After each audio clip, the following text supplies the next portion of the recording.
The main purpose of mulching potatoes is to significantly save on watering and also to effectively and efficiently avoid weeding. But what happens when there is excess water?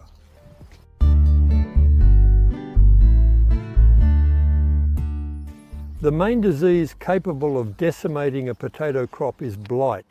Just to remind you, let me tell you, blight begins to thrive and develop when temperatures are between 18 and 24 degrees Celsius with high humidity during stormy periods or low pressure periods, for example, when it rains for at least a week without any significant interruption or prolonged break. The first symptoms when there is an onset of blight attack on the leaves of the potatoes are small yellowish, rather translucent spots. Gradually, the leaf turns brown and the entire foliage will slowly disappear, and the blight will eventually reach the tubers in the lower part. Be aware that a potato affected by blight, when the tuber is black and slightly marbled, if you store it in a basket and then put it into storage, know that one single potato is capable of spoiling the whole entire batch. So be cautious when there is a potato affected by blight. Let's get back to our mulching. These potatoes were first planted in the ground, in bare, uncovered soil, slightly buried, but very slightly buried, well spaced and evenly, and after about 10 days, I mulched with 10 to 15 centimeters of straw, so over these potatoes, and the sprouts emerged gradually and slowly from these potatoes.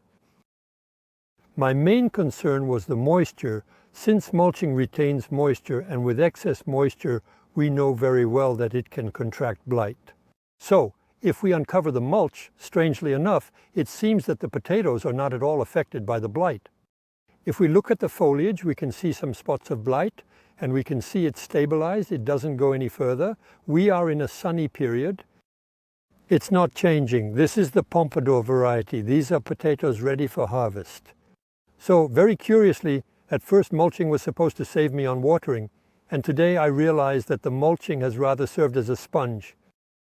So there might be another explanation for what limited the blight, which is that blight spreads when there is a stormy rain, a heavy downpour. The splashes carrying soil and blight spores allow the blight to spread. However, here, thanks to the straw, there are no splashes, so the blight does not spread. So I also have to admit that there were no fungicide treatments on the potatoes, no Bordeaux mixture, no natural products based on bicarbonate, nor horsetail decoction, which are preventive fungicides and not curative. So I was very worried. The reason is quite simple. It's because my neighbor sprayed Bordeaux mixture on his potatoes, and during the same period his potatoes were completely decimated. Hence the current interest in mulching. Simply, they may not have developed as I would have liked, probably due to nitrogen deficiency, because the straw needs nitrogen to decompose to the detriment of the potatoes. So, if you have mulched your potatoes, did you experience blight compared to more traditional cultivation? Well, we are interested in your information and comments.